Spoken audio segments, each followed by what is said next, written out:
And welcome back to another episode of Cafe Lily with your hosts, Rosa and Kelsey. Kelsey and Rosa. How's it going, Kelsey? Hello, Rosa. I'm doing just fine, and how are you? I'm doing alright. Yeah, we had a little bit of a revelation in the middle of the last episode, didn't we? Oh, you're right, we did. Ooh, it was a really good one. It was urgent. Everything had to be put on hold. Well, we didn't. We finished recording the episode, but after the episode... Exactly. We immediately had to go and read the new update of Love Bullet. Yeah, there are 2 more pages that updated since we last read it. I always want to see more Love Bullet. It's such a good story. Yes, it's so good. And I love the artwork. The characters are so soft and adorable. They're so cute. They're just always how do you say? They're weird little animals. Like Kana, she's always so sleepy looking. And oh my god, Chiyo, she reminds me of Kyoko so much. Yeah, I'm a little bit obsessed with her actions in the latest update, so do you want to talk about the new chapters?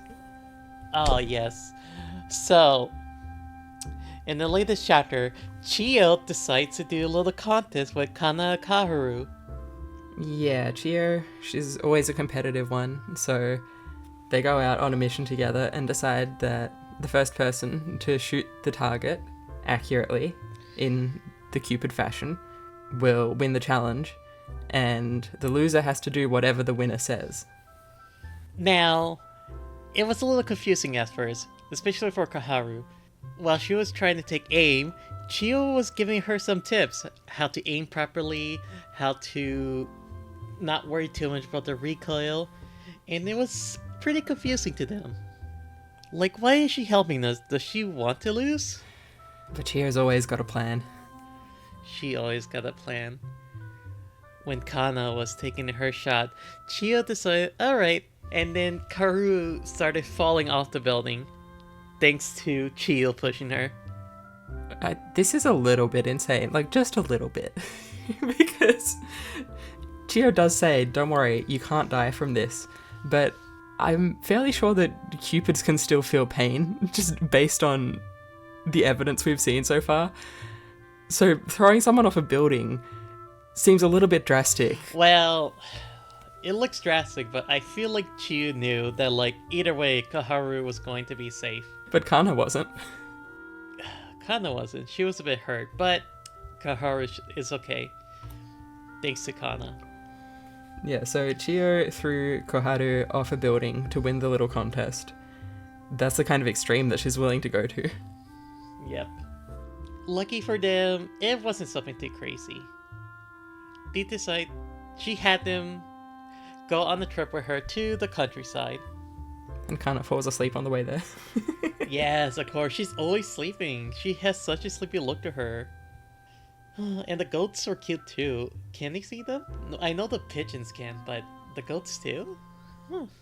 Maybe animals can see Cupids. That's true.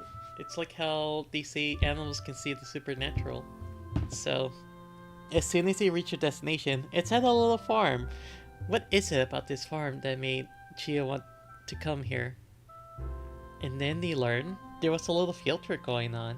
Yeah, there's a school having their country education experience, and Chiyo wants to find a new target here. They got into a little trouble there. When they were in disguise, they were kind of run over by a couple of boys. Yeah, one of the boys pushes Koharu into the wall, and Kana and Chiyo are both immediately like, oh, what? You want to fight? You want to fight? You want to go?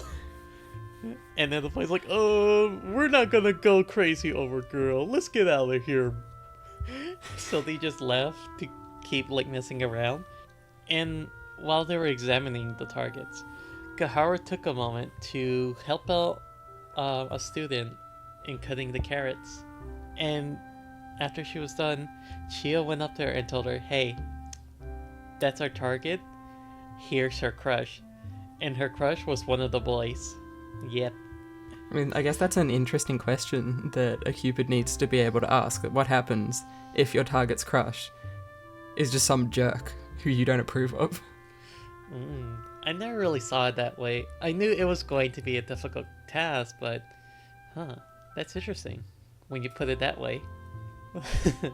What if every part of you is saying, this isn't a good match, I don't think that she should be with a boy like this, but that's who she likes. I mean, he was, instead of cutting vegetables, he was swinging around that knife and saying, oh, I'm going to fight people with this knife, and he was just joking around, but that's, you know. Yeah, don't mess around with that. You could actually hurt someone. You actually hurt someone by just running. Can we trust you with a knife? So that's the boy that their target likes, and what are they going to do about it? Well, we'll have to find out in the next update. I'm very excited to see where this one goes. Yeah, same here. I already have lots of thoughts about that. If we see Nithar, sometimes, their crushes isn't always the target they're looking at. Yeah, it's true. Sometimes you don't know how it's going to go. I mean, the previous example was pretty straightforward. I mean, the target that Koharu and Chio were fighting over, it was just a case where she likes men shorter than her. Yeah, and gets along with her at work, so. But don't forget, when they were at the fast food restaurant, Koharu was worried about, splitting up, a group of friends. But she was able to find the perfect solution. Yeah, she went for an unusual solution, but it was the best one she could have made in that moment. So yeah, this chapter's bound to have an interesting solution to the storyline. We'll have to read the next update when it comes out. Of course. It's who Koharu is. No matter how tough the situation will be, she'll find a way to make it work. Because, well, she's the empath. She's got to get her karma points up if she wants to get another chance at life. Of course. And maybe find love this time. Good luck, Koharu. Now, on our next topic, I recently started reading a light novel. Yes, I'm curious about this one. So, this is called The Otherside Picnic. I was thankful to be recommended to this by Dollop Days. She has a great selection of Yuri to recommend. It's great to hear that you're making Yuri connections and getting critical recommendations from people. Oh, of course. It's like the moment you put 2 Yuri hits in the room, it's like it becomes the meeting of the minds. It's like that one Petal, philosophers getting together. Yeah, I've actually heard people talk about Otherside Picnic before, but I've never given it a chance. I think I was a little bit put off by the fact it's a light novel because I've never read one of those. So I'm interested to hear what you think of it. Alright, so when I was recommended this novel by Joy, she made it a very crucial point to only read the light novel version. And she's right. Now, there's many adaptations of Otherside Picnic. It also has a manga and anime. But what sets the novel apart from those two, what made it more essential, is that our main character has a lot of internal dialogue that builds her up. That's very important. So, Otherside Picnic is about a college student named Sora Kamikoshi. Now, she's a bit of a freak, a wet cat, and she loves to look into horror stories, urban legends, and she gets into urban exploring, where she just goes into abandoned buildings and just checks them out. When we first start the book, in the first file, she finds herself stuck in a puddle, some weird puddle, slowly sinking, drowning. This was her third time going into the other side, and despite trying her best to be prepared, she finds herself stuck, slowly going away. As soon as she thought she was done, she was saved by another young woman, and her name is Toriko Nishina. Now, Toriko came into the other side looking for someone, but she ends up finding Sora, and she was able to save her. And slowly after that, they started becoming a team. Well, forcibly. Toriko pretty much just after saving her that day, and next time they met, Toriko's like, hey, let's go on another expedition. And then Sora's like, why did you find me? And you have a gun, please. You're scaring me. What? Yeah, so how to explain. So like after saving her, they left the other side and they headed to the building. They close the door to the other side, and as soon as they think they're safe, they hear like some noise from behind it or banging. So so Toriko goes to check it out by pulling out her gun. She looks through the eye hole and is like, "Oh, okay, it's safe." And this freaks out Sora because like, oh, where'd she get that gun? I think I'm in danger, kinda. It's really funny hearing Sora thoughts because like you hear her like describe like Toriko as like, wow, she looks well dressed, very nice, beautiful. I like she has a very nice figure, but she's also crazy. It's hilarious. Like that's a crucial part is that like she's like she has no friends, she doesn't hang out with a lot of people, and she's only invested in like the legends and stuff. So like she's just like saying weird things. Or just has like a funny way of like explaining stuff. And I love it. I'm here for it. I love it when like women are like disasters and then they like meet up with like the most beautiful eccentric extrovert ever. It's hilarious. It's beautiful. Yeah, that's kind of that it sounds like she's really been put in a situation with a woman who's just over the top. Exactly. Over the top. It's amazing. I love it.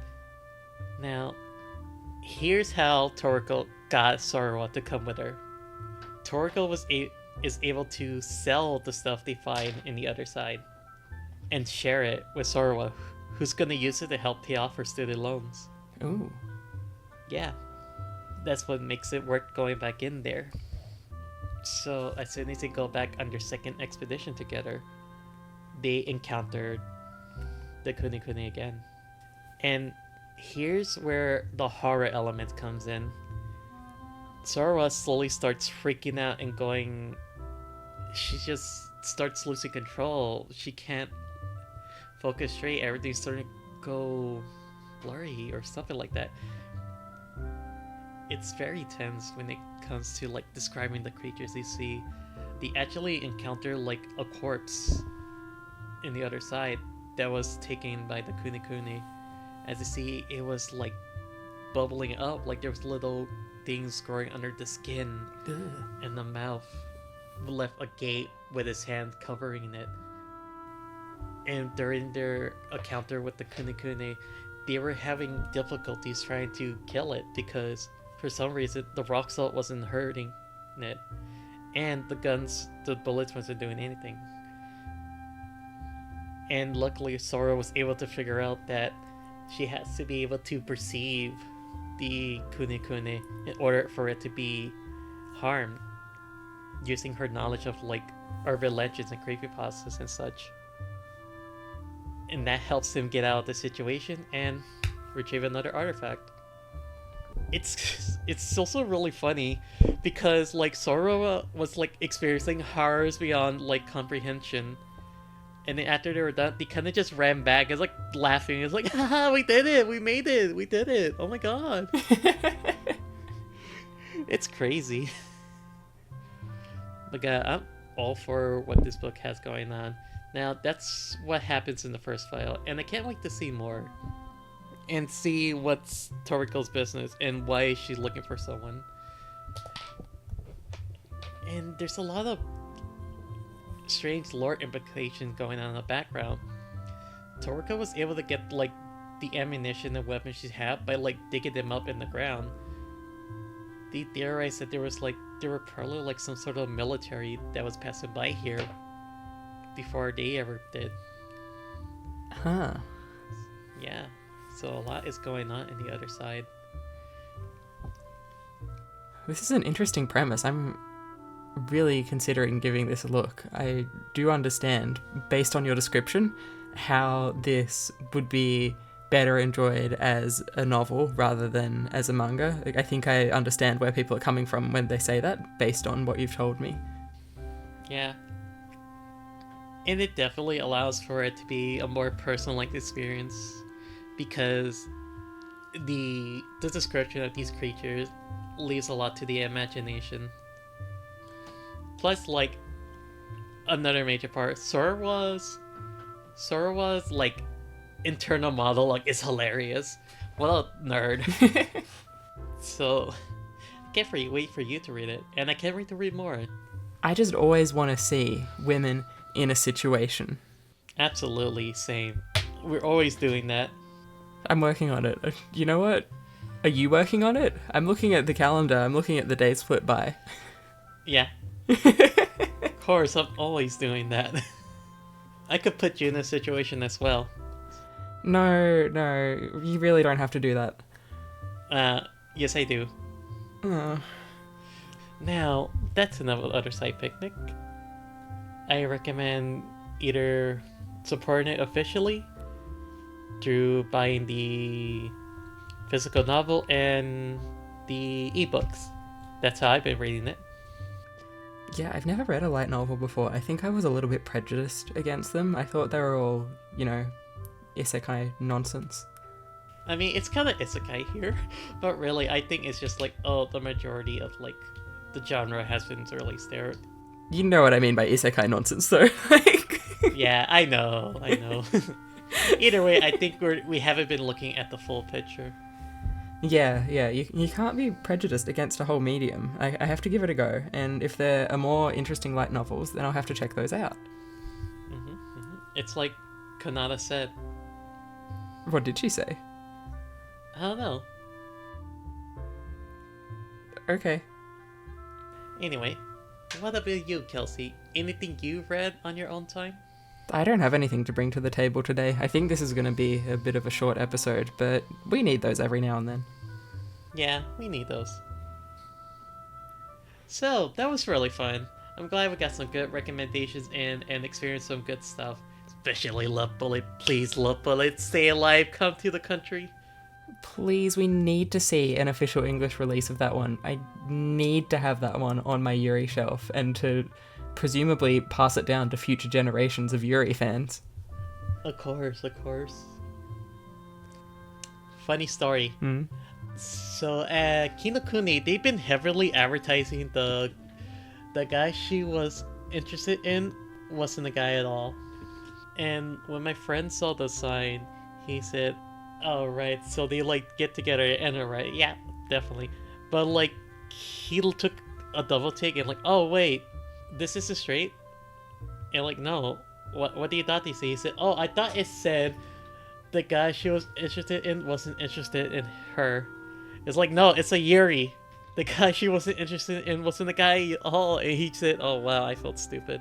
Come on, pay attention. Yeah, pay attention.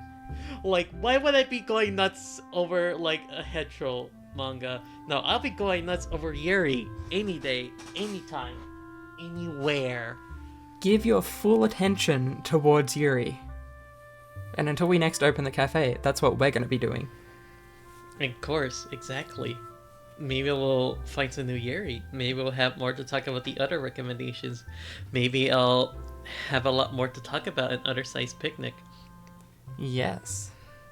Look forward to it.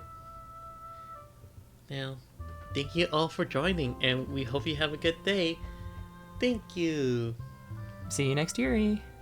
See you next year. Now, Kelsey, I've been thinking about this concept about sucking my end.